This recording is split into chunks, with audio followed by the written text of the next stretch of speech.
ಓಂ ಶ್ರೀ ಗುರು ಸಿದ್ಧಾರೂಢಾಯ ನಮಃ. ನಮ್ಮ ಉತ್ತರ ಕರ್ನಾಟಕದ ಮಂದಿ ಮಹಾತ್ಮರನ್ನ ಅಜ್ಜ ಅಂತ ಕರೀತಾರೆ. ಅದೇ ರಾಯಚೂರು ಕಡೆ ಕೆಲವು ಭಾಗದವ್ರು ಹೋದರೆ ತಾತ್ನವ್ರು ಅಂತ ಕರೀತಾರೆ. ಕೆಲವು ಕಡೆ ಬುದ್ಧಿ ಅಂತ ಕರೀತಾರೆ, ಕೆಲವು ಕಡೆ ಅಪ್ಪುಗಳು ಅಂತ ಕರೀತಾರೆ. ಯಾರ್ಯಾರು ಯಾವ್ಯಾವ ಭಾವದಿಂದ ಸದ್ಗುರುಗಳನ್ನು ನೋಡ್ತಾರೋ ಅದು ಒಂದು ಆತ್ಮೀಯತೆಯ ಭಾವ. ಅವರು ನಮ್ಮವರೇ, ಸದ್ಭಾವ ಅನ್ನುವಂಥದ್ದು ಒಂದು ಸೇವಾ. ಹಾಗೆ ಅನೇಕರು ಸಿದ್ಧಾರೂಢಪ್ಪನ ಅನೇಕ ರೀತಿಯಿಂದ ಆರಾಧಿಸಿದ್ದಾರೆ. ಇವತ್ತು ನಾವು ನೋಡ್ತಾ ಇರೋದು ಒಬ್ಬ ಮಗಳು ಸಿದ್ಧಾರೂಢಜ್ಜನ್ನ ತನ್ನ ಪತಿ ಅಂತ ಭಾವಿಸಿ, ಹೆಂಗೆ ಅಕ್ಕ ಮಹಾದೇವಿ ಸಾವಿಲ್ಲದ ಕೇಡಿಲ್ಲದ ರೂಪಿಲ್ಲದ ಚಲುವಂಗೆ ನಾನುಲಿದೆ, ಭವವಿಲ್ಲದ ಭಯವಿಲ್ಲದ ನಿರ್ಭಯ ಚಲುವಂಗೆ ನಾನುಲಿದೆ, ಈ ಸಾವ ಕೆಡುವ ಗಂಡರ ನೊಯ್ದು ಒಲಗಿಕ್ಕು ತಾಯಿ ಒಲಗಿಕ್ಕು ಅಂತ ಹೇಳಿದಾಳು. ಹಾಗೆ ಸಿದ್ಧಾರೂಢಪ್ಪನನ್ನು ತನ್ನ ಪತಿದೇವನನ್ನಾಗಿ ಸ್ವೀಕರಿಸಿದಂಥ ಒಂದು ಸಣ್ಣ ಮಗಳ ಕತೆ. ಆಕಿದೇನು ವಯಸ್ಸು ಭಾಳ ಅಲ್ಲ, ಕೇವಲ 13 ವರ್ಷದ ಹುಡುಗಿ ಮಹಾದೇವಿ ಅಂತ. ಆಕಿ ಧಾರವಾಡದ ಹತ್ರ ಒಂದು ಸಣ್ಣ ಹಳ್ಳಿಯ ಮಗಳು. ತಂದೆ ತಾಯಿಗಳು ಸಿದ್ಧಾರೂಢಪ್ಪನ ಭಕ್ತರು. ಪ್ರತಿ ವರ್ಷ ಜಾತ್ರೆಗೆ ಬರ್ತಿದ್ರವರು. ಬಡವರು ಕೂಡಿಟ್ಟಂಥ ಅಲ್ಪ ಸ್ವಲ್ಪ ಕಾಣಿಕೆಯನ್ನು ತಂದು ಅಜ್ಜನ ಜಾತ್ರೆ ಒಳಗೆ ಸಮರ್ಪಣೆ ಮಾಡ್ತಿದ್ರು. ವಯಸ್ಸಿಗೆ ಬಂದಂಥ ಮಗಳು 13 ವರ್ಷ ವಯಸ್ಸಾಯಿತು. ಮಗಳಿಗೆ ಮದುವೆ ಮಾಡಬೇಕು ಅನ್ನುವಂಥ ವಿಚಾರ ಚಲುವಾತು. ಮನೆಯಾಗ ಅದೇ ಚರ್ಚೆ ನಡೆದಿತ್ತು.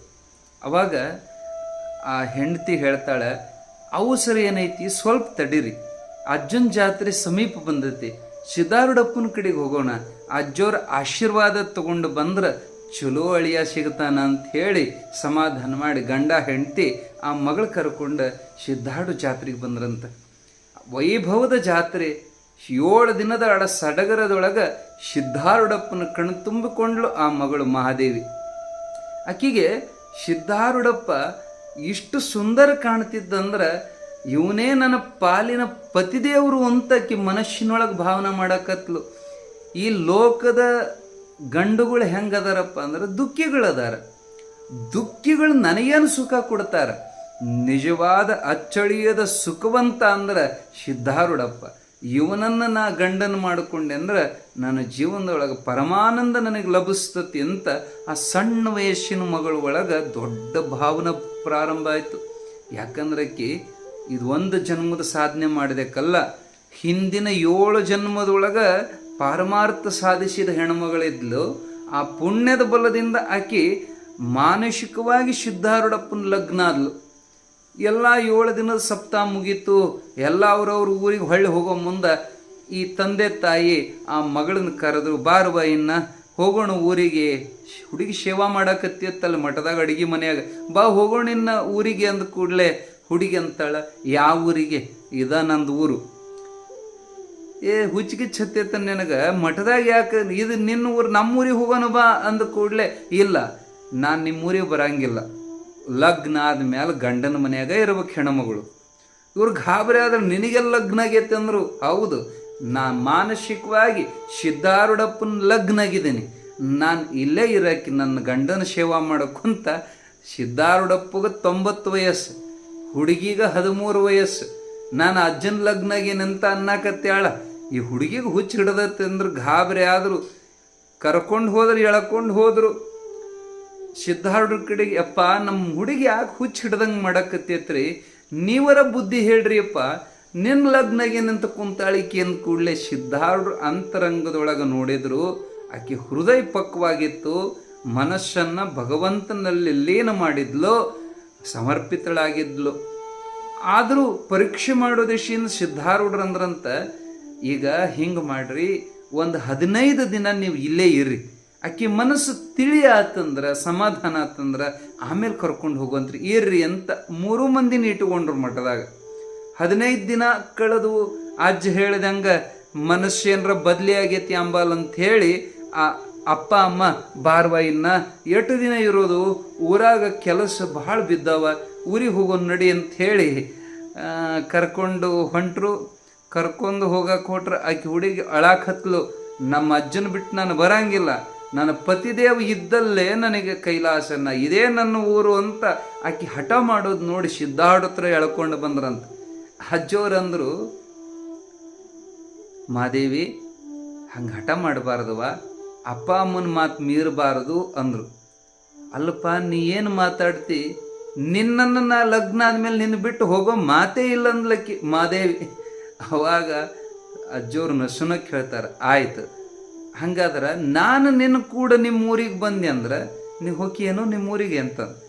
ನೀ ಇದ್ರೆ ನೀ ಎಲ್ಲಿರ್ತೀನಿ ಅಲ್ಲಿರ್ತೀನಪ್ಪ, ನೀ ಬರೋದಾದ್ರೆ ನಾನು ಈ ಕ್ಷಣಕ್ಕೆ ಹೊರಡ್ತೀನಿ ಅಂದ ಕೂಡಲೇ ಆಯ್ತು ನೋಡಪ್ಪ ನೀವಿಬ್ಬರು ಹೊರಡೋ ತಯಾರು ಮಾಡಿಕೊಳ್ರಿ, ಎಲ್ಲ ತಯಾರು ಮಾಡಿಕೊಳ್ರಿ, ನಾನು ಬರ್ತೇನೆ ನಿಮ್ಮ ಕೂಡ ಅಂತ ಸಿದ್ಧಾರೂಢ ಅಂದ್ರಂತ. ಅವರೆಲ್ಲ ಹೋಗಿ ಎಲ್ಲ ಚೀಲ ಪ್ಯಾಕ್ ಮಾಡ್ಕೊಂಡು ಆ ಹುಡುಗಿನ ಕರ್ಕೊಂಡು ಹೊಂಟ್ರು. ಹುಡುಗಿ ಸಂತೋಷದಿಂದ ಹೊಂಟ್ಲು, ಸಿದ್ಧಾರೂಢರು ಹೊಂಟಿದ್ರು. ಆದ್ರೆ ಆಕಿ ಕಣ್ಣಿಗೆ ಮಾತ್ರ ಸಿದ್ಧಾರೂಢರು ಕಾಣ್ತಿದ್ರು, ಉಳಿದವ್ರ ಕಣ್ಣಿಗೆ ಅವ್ರು ಕಾಣ್ತಿದ್ದಿಲ್ಲ. ಎಷ್ಟು ಆನಂದದಿಂದ ಹುಡುಗಿ ಹೊಂಟ್ಲಂದ್ರೆ ಈಗ ತಂದೆ ತಾಯಿಗೆ ಸಮಾಧಾನ ಆಯ್ತು. ಊರಿಗೆ ಮುಟ್ಟಿದ್ರು, ಒಂದಲ್ಲ ಎರಡಲ್ಲ 5 ತಿಂಗಳ ತನ ಹುಡುಗಿ ಅಗದಿ ಆನಂದವಾಗಿದ್ಲು. ಯಾಕಂದ್ರೆ ಆಕೆಗೆ ಸಾಕ್ಷಾತ್ ಸಿದ್ಧಾರೂಢರ ಜೊತೆಗೆ ಇದ್ರು. ಆಕೆ ಅಂತಃಕರಣದ ತುಂಬ ಅವರು ತುಂಬಿ ಬಿಟ್ಟಿದ್ರು. ಆಕೆ ತನ್ನ ಪಂಚ ಪ್ರಾಣಗಳನ್ನು ಸದ್ಗುರುನಾಥನಲ್ಲಿ ಲೀನ ಮಾಡಿದ್ಲು. ಸದಾ ಸಿದ್ಧರನ್ನ ಧ್ಯಾನದೊಳಗೆ ಮೈ ಮರಿತಿದ್ಲು. ಆಕೆ ಸಂತೋಷವಾಗಿದ್ದಾಳ, ಎಲ್ಲ ಮರ್ತಾಳಂತ ತಿಳ್ಕೊಂಡ ಮೊದಲೇ ನಿಶ್ಚಯಿಸಿದ್ದಂಥ ಗಂಡ ಒಂದು ಹುಡುಗನ ನೋಡಿಟ್ಟಿದ್ರು, ಮದುವೆ ಮಾಡೋ ತಯಾರು ಮಾಡಕತ್ರು. ಅವಾಗ ಹುಡುಗಿ ಅವರಿಬ್ಬರನ್ನು ಕರೆದು ಹೇಳಿದ್ಲು, ನಾ ಒಳ್ಳೆ ಮಾತಿಲಿ ಹೇಳ್ತೀನಿ, ದುಡುಕಿ ನೀವೇನಾದ್ರೂ ನಿರ್ಧಾರ ಮಾಡಿದ್ರಿ ಅಂದ್ರೆ ಮುಂದೆ ಭಾಳ ಪಶ್ಚಾತ್ತಾಪ ಪಡ್ತೀರಿ. ದಯವಿಟ್ಟು ಇದನ್ನು ಬಿಟ್ಟು ಬಿಡ್ರಿ. ನಾನೀಗಾಗಲೇ ಲಗ್ನ ಆಗೇನಿ, ನನಗೆ ಮತ್ತೊಂದು ಲಗ್ನ ಮಾಡಿ ನೀವು ಯಾವ ಪಾಪಕ್ಕೆ ಗುರಿ ಹಾಕಿರಿ ಅಂತ ಭಾಳ ಮೇಲೆ ಮೇಲೆ ಕರೆದು ಹೇಳಿದರು. ಆದ್ರೆ ಅವರು ಆಕಿ ಮಾತಿಗೆ ಕಿವಿಗೊಡ್ಲಿಲ್ಲ. ಮತ್ತು ತಮ್ಮ ತಯಾರಿ ಒಳಗೆ ತಾವಿದ್ರು. ದೊಡ್ಡ ಪ್ರಮಾಣದೊಳಗೆ ಲಗ್ನದ ತಯಾರಿ ನಡೆದಿತ್ತು. ಮದುವೆಗೆ ಇನ್ನು ಮೂರೇ ದಿನ ಉಳಿದಿತ್ತು. ಈಕೆಗೆ ದುಃಖ ತಡಿಲಿಕ್ಕಾಗಲಿಲ್ಲ. ಸಿದ್ಧಾರೂಢಪ್ಪನ ಭಾವಚಿತ್ರದ ಮುಂದೆ ಬಿಕ್ಕಿ ಬಿಕ್ಕಿ ಅಳಾಕ್ ಹತ್ಲು. ಅಪ್ಪ ನಿನ್ನ ಬಿಟ್ಟು ನಾನು ಮತ್ತೊಬ್ಬರನ್ನ ಲಗ್ನ ಆಗ್ಲಿಕ್ಕೆ ಸಾಧ್ಯವೇನು? ಅದು ಅಸಾಧ್ಯಪ್ಪ. ನನ್ನ ಶರೀರ, ಮನಸ್ಸು ಮತ್ತು ವಾಣಿ ಈ ಮೂರೂ ನಿನಗೆ ಸಮರ್ಪಣೆ ಮಾಡಿದ ಬಳಿಕ ನಾನು ಇನ್ನೊಂದು ಕಡೆಗೆ ನನ್ನ ಮನಸ್ಸು ಕೊಡಲಾರೆ. ಸಿದ್ಧಾರೂಢ ಅಂತ ತೀವ್ರವಾಗಿ ಸಿದ್ಧರ ಧ್ಯಾನದೊಳಗೆ ಮೈ ಮರೆತು ಗಟ್ಟಿಯಾಗಿ ಸಿದ್ಧಾರೂಢ ಅಂತ ಕೂಗಿ ಅಪ್ಪನ ಫೋಟೋದ ಮುಂದೆ ಬಿದ್ದಿದ್ಲು. ಯಾಕೆ ಮಗಳು ಕೂಗ್ತಾಳಂತ ಬಂದು ಎಬಸಾಕ ನೋಡಿದ್ರ ಆಕೆ ಪ್ರಾಣ ಸಿದ್ಧಾರೂಢರೊಳಗೆ ಲೀನ ಆಗಿಬಿಟ್ಟಿದ್ಲು. ಅವಳು ಸತ್ತು ಹೋಗಿದ್ದು ಬಿಟ್ಟಿದ್ದಾಳಂತೇಳಿ ದೊಡ್ಡ ಧ್ವನಿ ತೆಗೆದು ಅಳಾಕ್ ಹತ್ರು. ಇನ್ನು ಹೆಂಗೆ ಮಾಡಬೇಕಪ್ಪ ಅಂತ ಅಳುವಾಗ ಸಾಕ್ಷಾತ್ ಸಿದ್ಧಾರೂಢರು ಅವರ ಅಪ್ಪನ ಅಂತರಂಗದೊಳಗೆ ಪ್ರೇರೇಪಣೆ ಮಾಡಿದ್ರಂತೆ. ಸತ್ತವಳು ನಿನ್ನ ಮಗಳಲ್ಲ, ಅವಳು ಸಾಕ್ಷಾತ್ ದೇವಿಯೇ ಇದ್ದಾಳ. ಅವಳನ್ನು ಸತ್ತಾಳಂತ ಭಾವಿಸಬೇಡ. ಅವಳ ಅಂತಿಮ ಕ್ರಿಯೆಯನ್ನು ಸಮಾಧಿ ಮಂದಿರವನ್ನು ಕಟ್ಟಿ ಮಾಡು, ಅದರಿಂದ ನಿನ್ನ ವಂಶಕ್ಕೆ ಕೀರ್ತಿ ದೊರೀತತಿ ಅಂತ ಸಿದ್ಧಾರೂಢ ಪ್ರೇರಣೆ ಮಾಡಿದ ಪ್ರಕಾರ ಅವಳ ಅಂತಿಮ ಕ್ರಿಯೆಯನ್ನು ಬಹಳ ಅದ್ದೂರಿಯಿಂದ ಮಾಡಿದರು. ಕೊನೆಗೆ ಸಿದ್ಧಾರೂಢರ ಕಡೆಗೆ ಬಂದ್ರಂತ ಅಳ್ಕೊಂತ ಬಂದರು. ಸಿದ್ಧಾರೂಢರ ಕಣ್ಣು ಒರೆಸಿ ಹೇಳ್ತಾರೆ, ನೀವು ಅಳಬಾರದು, ಆಕೆ ನಿಮ್ಮ ಹೊಟ್ಟೆ ಒಳಗೆ ಹುಟ್ಟಿ ಬಂದದ್ದಕ್ಕೆ ನೀವು ಧನ್ಯರಾದ್ರಿ. ಅವಳು ಇದೊಂದು ಜನ್ಮದೊಳಗೆ ಸಾಧಿಸಿದವಳಲ್ಲ, 7 ಜನ್ಮದೊಳಗೆ ಯೋಗಿನಿಯಾಗಿ ಯೋಗ ಸಾಧನೆ ಮಾಡಿದ ಹೆಣ್ಣುಮಗಳು. ಆಕೆಯ ಪುಣ್ಯ ಪಕ್ವವಾಗಿ ನಮ್ಮ ದರ್ಶನವಾಯಿತು. ಅವಳು ನಮ್ಮೊಳಗೆ ವಿಲೀನವಾಗಿದ್ದಾಳೆ. ಅವಳು ಮಹಾದೇವಿ, ಸಾಕ್ಷಾತ್ ದೇವಿಯೇ ಇದ್ದಾಳೆ. ಅವಳನ್ನು ಭಕ್ತಿ ಭಾವದಿಂದ ಅವಳ ಮಂದಿರದೊಳಗೆ ಭಜಿಸ್ರಿ ಅಂತ ಸಿದ್ಧಾರೂಢರು ಆಶೀರ್ವಾದ ಮಾಡಿ ಕಳಿಸಿದರು. ಇದು ನಡೆದ ಘಟನಾ. ಸಿದ್ಧಾರೂಢಪ್ಪನೊಳಗೆ ಒಂದಾದಂಥ ನಿಜಪತ್ನಿ ಮಹಾದೇವಿಯ ಕಥೆ ಇದು. ಹರಿ ಓಂ ತತ್ಸತ್.